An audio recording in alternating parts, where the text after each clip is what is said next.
So good evening all once again. Are you able to see the presentation?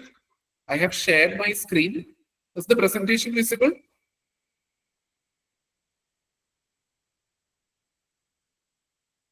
Can I get a confirmation from? Yes. Okay, thank you.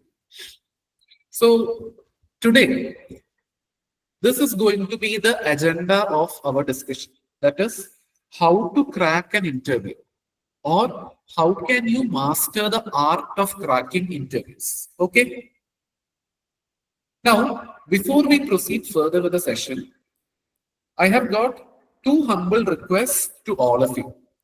The first request is that the time which we are spending right now, this has to yield value to us in one way or the other, either sooner or later.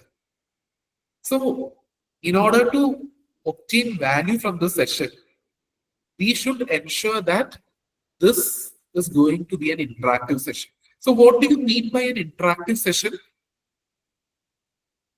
A session becomes interactive only when the speaker as well as the listeners communicate with one another, isn't it? Now, just imagine if I am going on speaking. That sounds like a radio or an FM station, isn't it? Just me speaking and you listening. So, this is something which we should refrain from doing. That is, me speaking and you listening. We both should interact with one another. Only then the session becomes interactive in nature. Fine. And the second request to all participants of the meeting is, in case if you have any doubts, you can unmute, you can interrupt, and you can ask me the doubts. Or if you want to ask me the doubts towards the end, that is during the question and answer session, you can do that as well. So it's up to your convenience, it's your choice. Either you can interrupt and ask your question then and there and get it cleared or clarified, or you can wait till the end of the session and you can ask me the doubts at that point of time. Okay? Do you agree to both these requests from my side? Yes. Okay, very good. So I will be asking you questions in between. So you can unmute and answer. Okay. Anyone can answer. Fine. So today we are having this session as a part of the collaboration between PaceLab's internship program and M Sigma, right? Okay. And today's session, as I told you in the beginning, is going to be about how to master the art of cracking interviews. Okay. Now, greetings to the budding professionals. You are all the budding professionals, right? Budding engineers to be more precise. Now, let me ask you something. Do you know when is World Youth Day celebrated? Any guesses? This is an online session, so you have the liberty to even refer to the answer using ChatGPT or any other application. You can even Google it, right? So when is World Youth Day celebrated? Can I get responses from a few of you? At least a few of you. Verbal responses.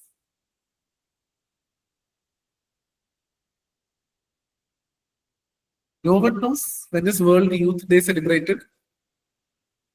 Vivekananda birthday. Okay. Fine. When is it? Can you please specify the date? August 12th. Is it August 12th? World Youth Skills Day? It's July 15th. Okay. But it's really good that you are attempting to answer. Fine. This is the very first step towards cracking an interview. That is, you should take the initiative to answer. Now, this particular session being a one-to-many session, that to a virtual session, I know that I'm addressing a sizable audience. So whether to reply or whether not to reply is absolutely your choice. But imagine you are presently sitting in front of an interview panel and the panel members are asking you questions. Do you have any choice of refraining from answering by being quiet? You have to give a reply, isn't it? You are forced to give a reply, whether it's forced or whether it comes out of you naturally or in an implied manner. You have to give a reply, isn't it? In an interview, even if you know the answer or even if you don't know the answer, you are bound to reply. You can't be quiet. You can't be staying silent, isn't it? So, hope you got to know when the World Youth Skills Day is, that is 15th of July. Fine. Now, let me ask you one more question. We all belong to the category of youth, right? What do you think? Do we belong to the category of youth? Or are we aged or elderly people? What do you think? We all belong to the category of youth, isn't it? So, when do you say that a person belongs to the category of youth? That is with regard to their age. People belonging to which category of age can be termed as youth? This is my next question. Yes. Can I have a few responses?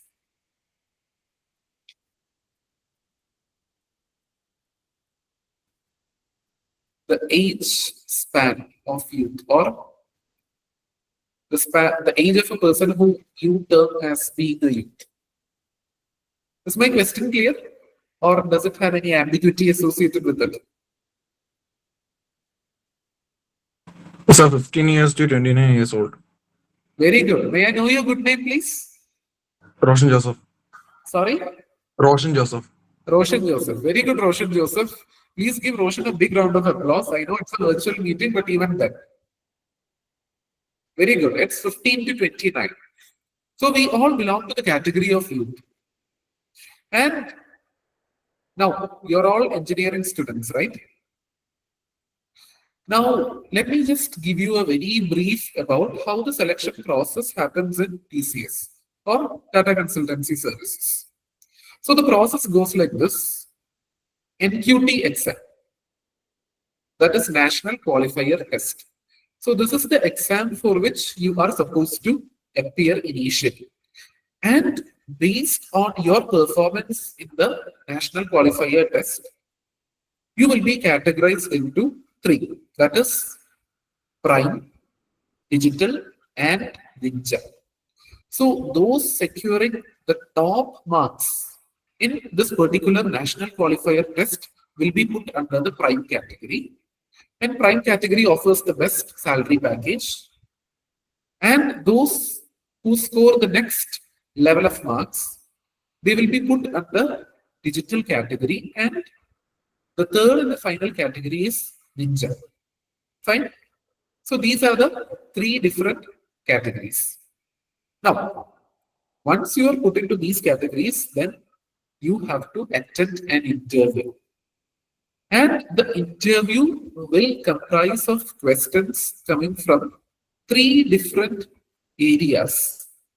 One is the technical round, TR, then managerial round, MR, and finally the human resources round, or HR.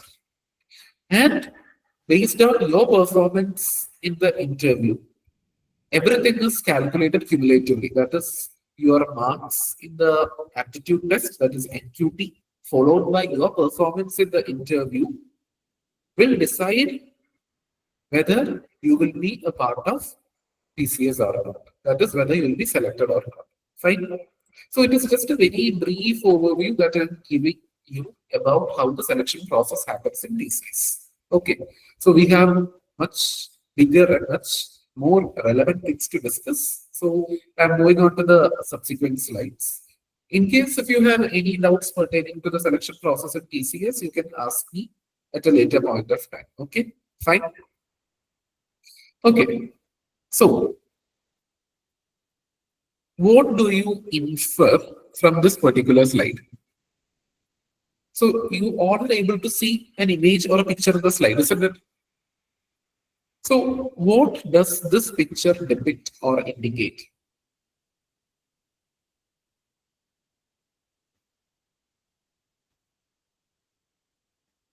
The teamwork. Yes. What is it? Can you please Teamwork. Teamwork. Can you please be a bit more louder? Teamwork. Teamwork. Okay, good answer. May I know your good name? Sanjay. Sanjay. Very good, Sanjay. That is a very good guess. Yeah. Teamwork, definitely. This is one form of teamwork itself. But can you just relate this to our topic of discussion for the day?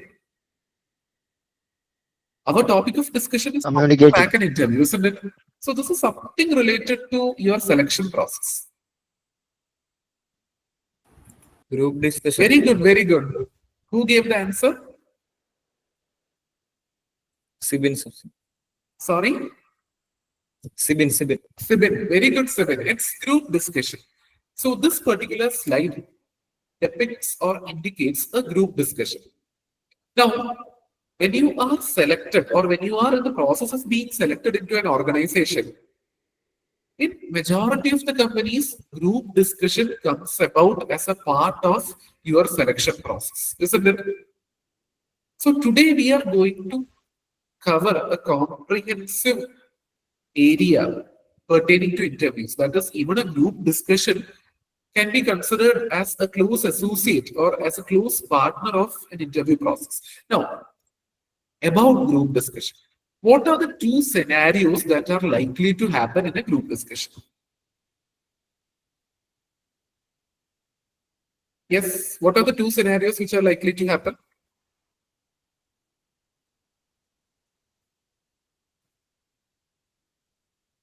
Yes, any guesses? Okay, I will give you the first scenario. The first scenario is that the topic given to you is a very generic topic. A very generic topic in the sense, okay, any person with a bare minimum level of knowledge, common sense, and some level of intellect will be able to easily crack the topic and will be able to speak on the topic. Okay, that is what is referred to as a very generic topic. So if the first scenario is a generic topic, what will the second scenario be? Yes. What will be the second scenario?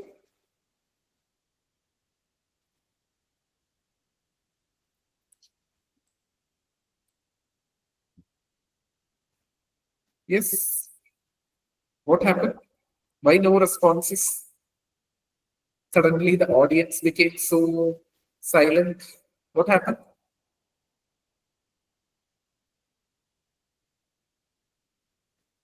Yes. First scenario is you got a generic topic. I will give you an example for the topic as well. The example is use of social media. Is it good or bad for teenagers? Okay. So you will be able to speak at least one or maybe a couple of points with regard to this topic, right? Social media, whether it is good or bad for teenagers. A very simple topic, right? This is what we call as a generic topic. Now, what can be the other scenario? If this is the first scenario, then what is the second scenario?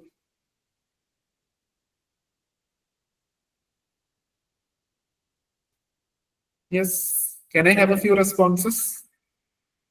So maybe an argument. Maybe an argument.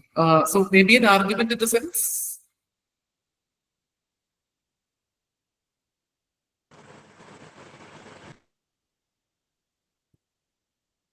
Yes. Can you please elaborate a bit more on that point? That is argument. Yes. Debate. Debate. Okay. This is a very relevant point. That is argument and debate. Okay. First of all, I will tell you what the second scenario is likely to be. Now, what if you get a topic which is difficult or which is not a generic topic? The first scenario is you getting a generic topic, that is use of social media, whether it benefits or whether it brings about drawbacks to you. A very generic topic. Now, the second scenario or the second possibility or probability is that you may get a topic which is a bit difficult, which is a bit off the track from a generic list of topics. Now, whether the topic be generic or whether the topic be too much focused or non-generic, we have to crack the interview, isn't it? We need to get to the next process, isn't it? So now I am going to tell you how you will deal with both these scenarios. Now I have both your points in my mind, that is argument as well as debate. So definitely we will be coming to those points. Now, in case if you are given a generic point, let me ask you something. In this particular picture or image, how many participants are there in the group discussion? Yes? How many? Six? Okay. Let us consider it this way. 5 participants and 1 moderator. Okay. You will always have a moderator as well. Moderator means someone from the organization side or someone from the hiring team who will be moderating or just listening to whatever is being discussed as a part of the group discussion. Okay. So let us assume one person is the moderator and the remaining 5 are participants to the group discussion. Fine. In this case, when you are given a generic topic in which certain points or ideas are coming to your mind as soon as you got the topic, what are you ideally supposed to do? Should you initiate the discussion or should you wait for others to start the discussion? You are given 2 options. The first scenario is it is a generic topic which is given to you, and once the generic topic is given, you have 2 options in your hand. The first option is to initiate the discussion, and the second option is to wait for others to start and then follow. So my question to you is, what will be an ideal strategy or a recommended strategy in this scenario? To initiate or to wait?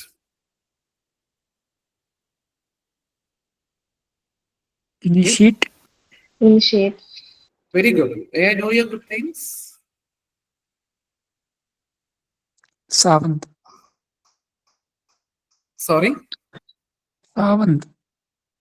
Okay, very good, very good. Because the best strategy is to initiate. Now, can you tell me why initiation is the best strategy under such a circumstance? Initiation is the best strategy in this scenario because you have a point in your mind and you are very clear about the point. Now, in case if you hesitate to tell, what is likely to happen? I think our ideas will be taken by other people, so it's better to initiate first. Exactly. Very good. Very good. May I know your good name? Sir, Jaswin. Jaswin? Jaswin Joseph. Jaswin Joseph. Very good, Jaswin. That is the best point. That is the exact answer. Because there are 5 people or 5 participants to the group discussion. So we only know what point we have got in our mind. We do not know what is running inside the mind of our fellow participant. What if it is exactly the same point? And what if you hesitate to speak and the other person speaks out the same point? So if another person speaks out the point which you had planned to speak on, then you will have to go in search of another point, a new point, isn't it? So again, you have to think. So by the time you think and find a new point, another person might come up with the same point. So what happens is you start to get sidelined. you will be pushed towards the end. So whenever a generic topic is given and whenever you have a point coming spontaneously to your mind, then don't hesitate, don't doubt, please don't have a second thought. Initiate the discussion straight away because you have put forth your point. Okay?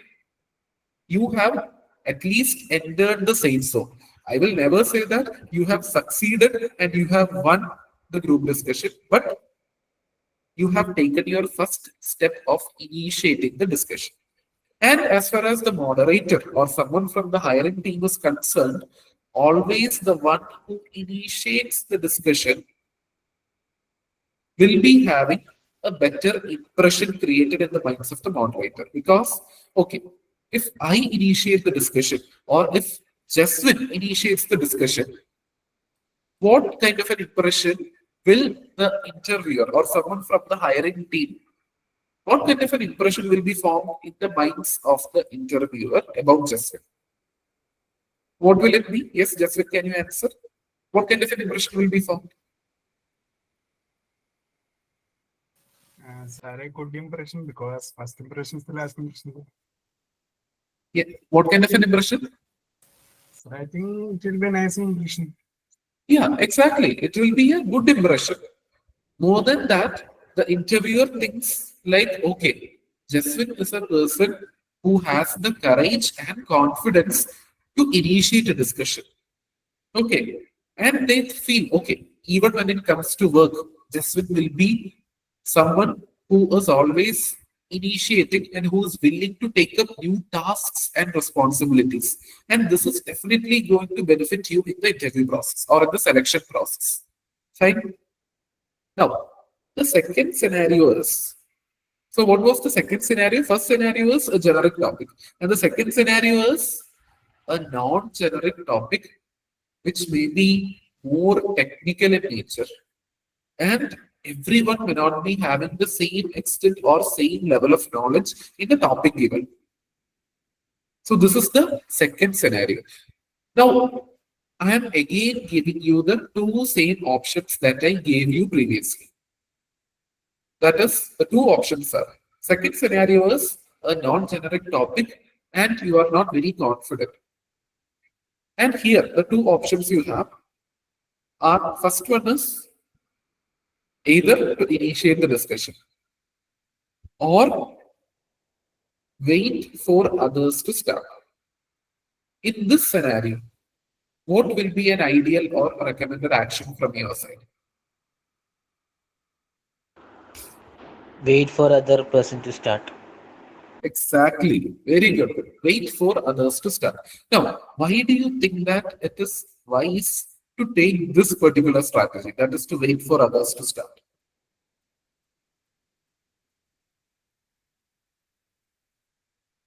So that we will be getting some kind of idea about the topic. Very good. May I know your good name? Krishnendu. Krishnendu. Very good. Very good. That's exactly the right answer. Because we do not have a very clear understanding of what the topic is or what to speak about. So if you wait for at least one or a maximum of two members to speak, you will have a rough idea of what the topic is. And based on what they are speaking, you will be able to find a new point. But even in this case, one suggestion which I have got to give you personally from my side is at least one or a maximum of two. Please don't wait more than that because one thing is it is not a generic topic. So the number of points which you can mention will also be limited. So the more you wait, the more less likely you are to frame a new point because points are limited. And if others keep on telling new points, then you will not have any new points to tell. Fine. So just wait for one or two of them to speak, and based on that, you have to put forth your point. Now, do you think that in a group discussion, listening skills are very important. That is, should you be listening very keenly to what others are speaking, or do you just need to think internally, like what I can tell next, or what I can tell next,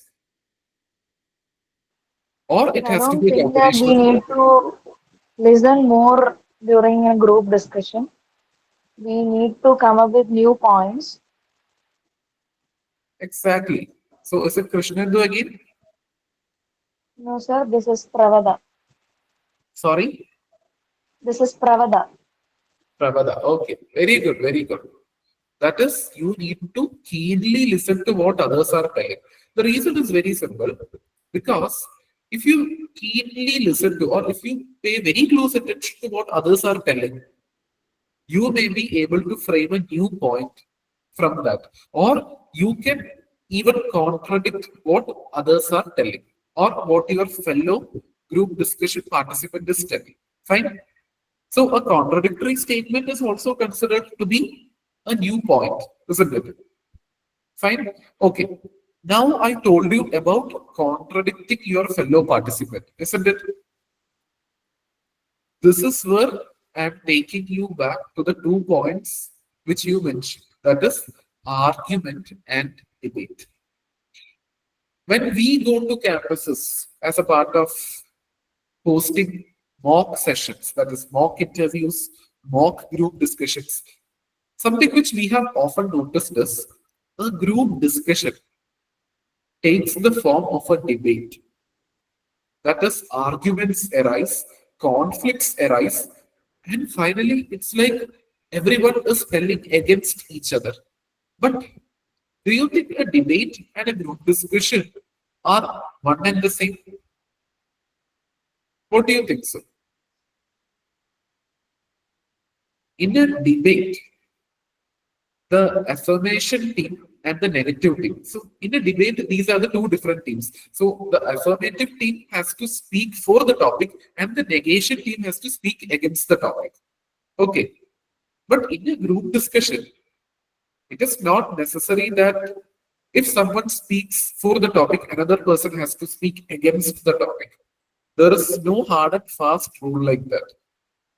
You can mention another point supporting the topic given itself, but only thing is has to be a different point. Okay. Now you consider the example of this particular social media case that we took. That particular topic. Okay, one person says social media is good because we use social media platforms to share assignment answers that we have written with one another. We have a WhatsApp group and we share that in the group so that it becomes helpful to everyone in our class. So this is a positive point, or this is the positive use of social media, isn't it? Now, is it necessary that the next person should object or should oppose this point? No, not necessary. The next person can come and tell another positive point. Say, for instance, another person can tell, okay, social media, if used in a proper way, will enable youth or maybe teenagers to stay connected with their friends and relatives at far off places.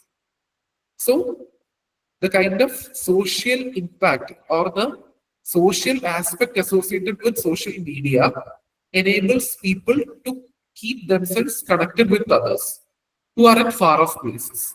This is also a positive point.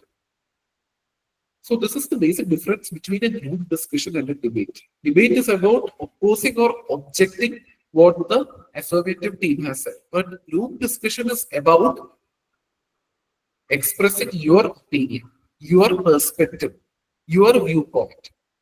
Can be positive or negative. Fine. Moreover, if you want to object a point that has been mentioned by one of your fellow participants, please don't raise your voice. Please don't keep your tone harsh. Just be calm, just be polite. And you can use phrases like, okay, I have a different perspective to this, or I approach this topic from a different standpoint. So these are all polite ways, very polite or courteous ways of objecting what others are telling. Rather than being harsh or rude, you can politely object. So when you politely object, you have to use phrases of this kind. That is, I approach the topic of discussion from a different standpoint or from a different perspective. You are not being harsh, you are not being rude, you are not hurting the sentiments or emotions of others by using such a formal phrase or a formal language. Okay, fine. Now, did you get both the scenarios and what is the ideal or recommended action from your side in both the scenarios? Are you clear about it? Yes, sir. Any doubts? No, sir. Okay, fine. So, shall we proceed further? Yeah. Okay, thank you. Now, what are you able to infer from this particular slide? Resume. Resume. Very good, very good. It is resume. Or Okay. C. Yes. Resume or CV. Yeah, resume or CV. Fine.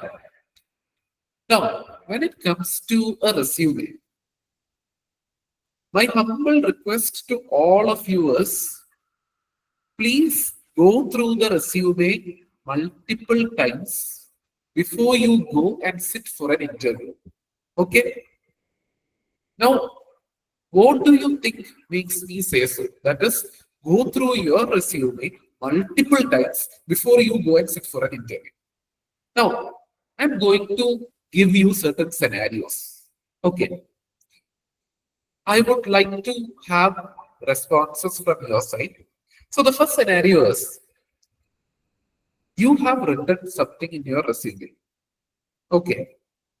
Say for instance, maybe about a particular course, an add-on course, maybe that you did from Udemy. On the topic, fundamentals of cybersecurity. Okay. You have mentioned that in your resume. And your interviewer is going through your resume and finds this particular point which you have mentioned. And the interviewer is asking you, okay, so you have done this particular Udemy course on fundamentals of cybersecurity. Okay, now let me ask you, what is meant by CIA triad? Okay, let me ask you, what is meant by CIA triad? What does CIA stand for? Very simple question. What does it stand for? Yes. Sir, I think it is like confidently Central inject- Intelligence Agency. C for confidentiality. I for integrate something like that. integrity. And A for And availability. availability. Very good, very good. C for confidentiality, I for integrity, and A for availability. So this particular concept of CIA triad, this is like the most fundamental topic taught in cybersecurity. That is properties of information security. Okay. Now, if you are asked this particular question by the interview panel member, now, if you are not able to answer this question, what do you think will happen subsequently? What do you think will happen subsequently? In the sense, I'm just referring to the kind of impression which is created in the mind of the interviewer. You have written this in your resume, and the interviewer has asked you this particular question, which is very basic to the topic that you have mentioned, and you are not able to answer. Will this He have will a be thinking it Yes. will be fake, something like that. Okay. Okay. That is, it induces a feeling of suspicion, is what you mean to say, right? Whether this is actually true or whether it is some kind of a misrepresentation, isn't it? Yes, sir. Okay, fine. Very good, very good. Yes. So the thing is, in simple words, if you are unable to answer, this creates a negative impression, isn't it? So the basic reason why a negative impression is created in such an instance is because Do you think this particular question is something which the interviewer had previously planned to ask you? Or was this question momentary or spontaneous?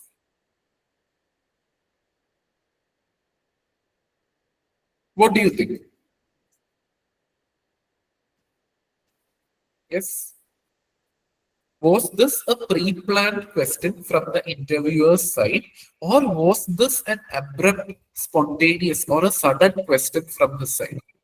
It was a pre-planned question. It was a pre-planned question. Okay, what makes you think so that it was pre-planned?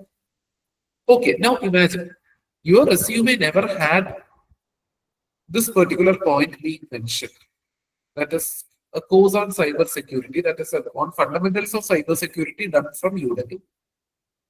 If your resume never had this point, then are you likely to receive such a question like what is CIA trial? The chances are very less. No, chances are very low. Provided, yes, you are likely to receive such questions, provided the recruitment or selection process is for a cyber security related role. Then you are likely to receive this question. Even if you have mentioned such a point, or even if you have not mentioned such a point in your resume, you are likely to receive a question of this kind. But if it is not pertaining to any job role which is related to the cybersecurity domain, then you are very less likely to get such a question. Because now, let me tell you something.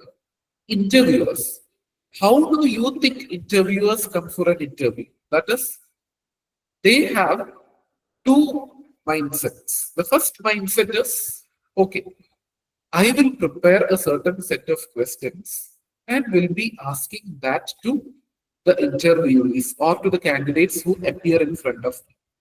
That is one mindset, or that is one course of action. The other course of action is they will not be having any prepared question with them. Whatever they ask, that is derived from two sources. The first source is your resume. Okay. And the second source is based on the reply or the answers that you give. So, anyone who is extremely skilled in attending interviews, okay, I know it doesn't happen during your initial days, but once you start attending different interviews, you will have the special ability to drive an interview or to steer an interview. Do you know how this happens?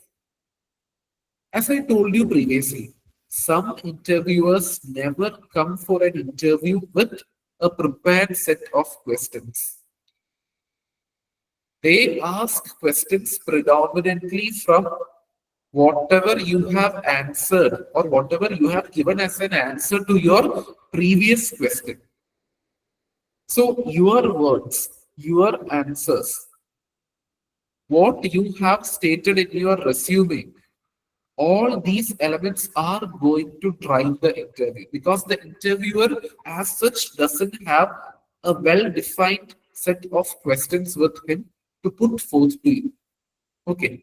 If this is the scenario, or if this is the case, then take my word, you are at an advantage for sure, provided you stop your answers with points or with concepts or technologies that you are well aware of, because the next question is likely to come from where you have entered your present answer at. So now let me ask you, in such a scenario, who is actually driving the interview? Is it the interviewer or is it the interviewee?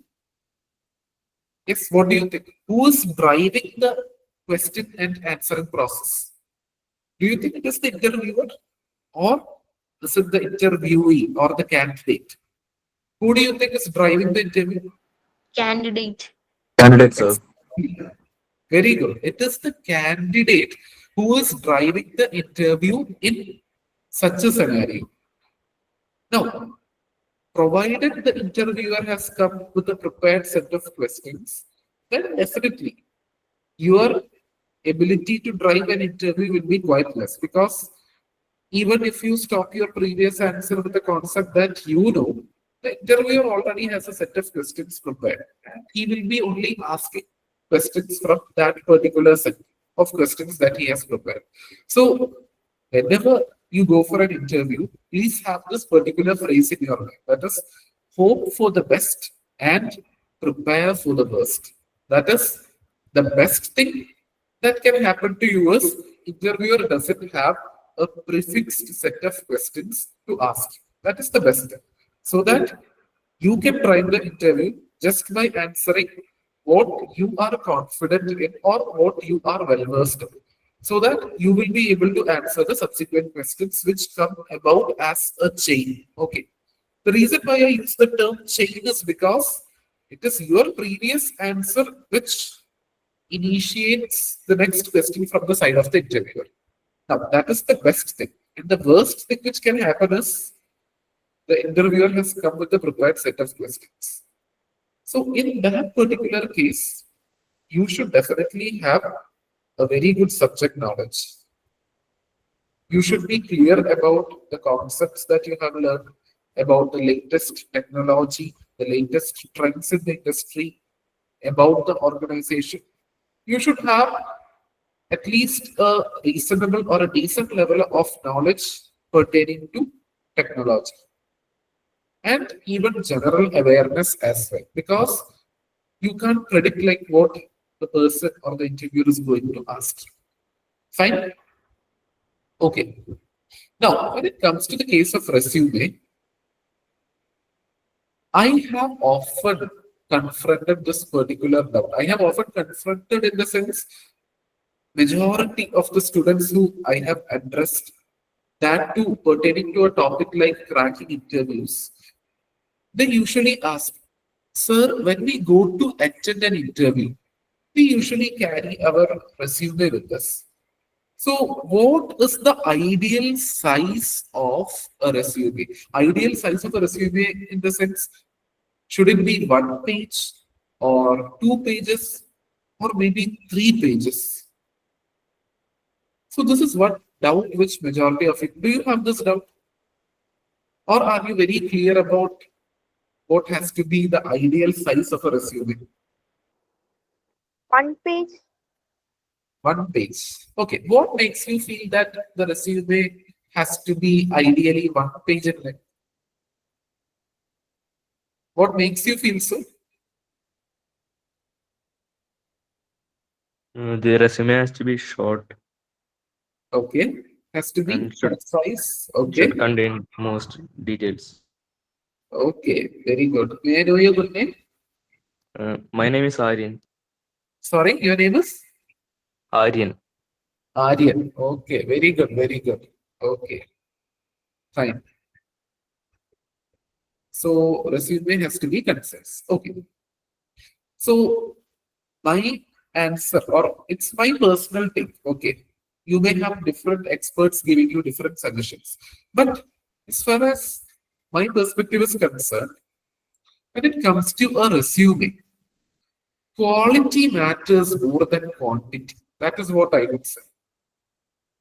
Did you get my point? I'm again emphasizing and reiterating the point that I mentioned right now. Quality matters more than quantity. Okay. So what do you mean by quality and quantity from the context of a resume? What do you mean by quality? That is the content that you have included in the resume. That denotes quality, right? And quantity means the number of pages you have in your resume. That denotes quantity. Okay, fine. So, talking about quality, what have you mentioned in the resume? How relevant it is to the job role that you are applying for. That is the next big point. That is, okay, now let me ask you something. You are applying for the post of a